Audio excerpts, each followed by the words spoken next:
Hi, all. This is Ashish Kal here from wavesstrategy.com. Let us just try and understand what is the overall market behavior and where do we think it's moving right now. So if you look at Nifty, prices made a low around 15,620, 15,580 to 15,620.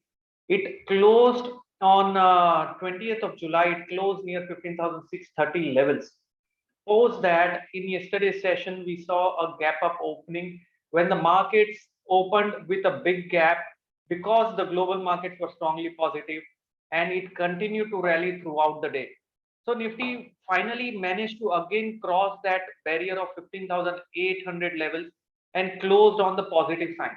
Now, in this period, it's important to look at the overall advance decline ratio, which indicates the number of shares that were advancing compared to the number of shares that were declining. If you look at that picture, the overall advance decline ratio was healthy.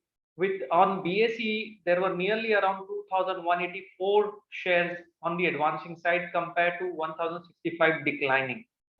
From sectors perspective, if you look at it, what happened on 22nd July is that there was participation from across the sectors.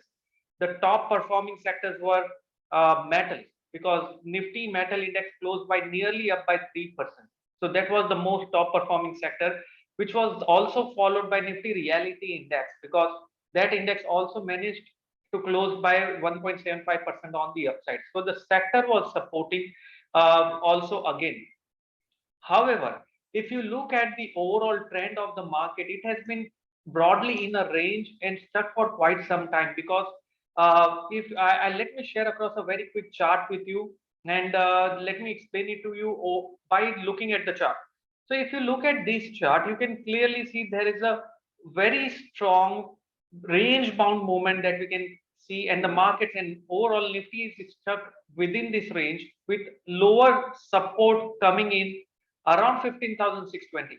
The plot that you see here is also of the Bollinger Band because the Bollinger Band helps us to understand the support and resistance in a sideways market. So the lower end of the band is near 15,620 and Nifty so far did not close below the lower end of the band.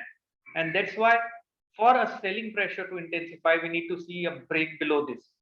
On the upside, on the other hand, the upper end of the band lies near 15,946 level. So 15,950 becomes the resistance from where we need to see a very decisive breakout to happen. So how will we know that is once we see a close above the upper end of the band, we will know that the overall market is now trending on the upside.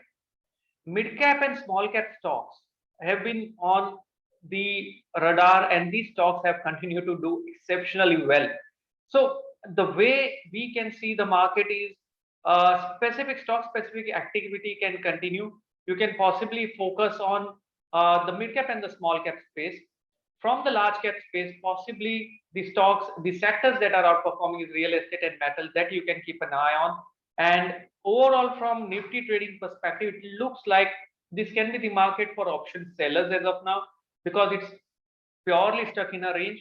Once we start seeing a trending move on the upside above the levels that we mentioned or below 15,620, then possibly one can start looking forward for creating longs or short positions accordingly by buying calls or puts. That's the other way of trading the market. Overall, Bank Nifty is still waiting to outperform. Nifty touched new highs, but Bank Nifty did not touch new high a few days back. So Bank Nifty is going to be a key contributor that will decide the overall broader market trend going forward. This is Ashish Kal signing off, and thank you very much. Keep watching. Thanks a lot.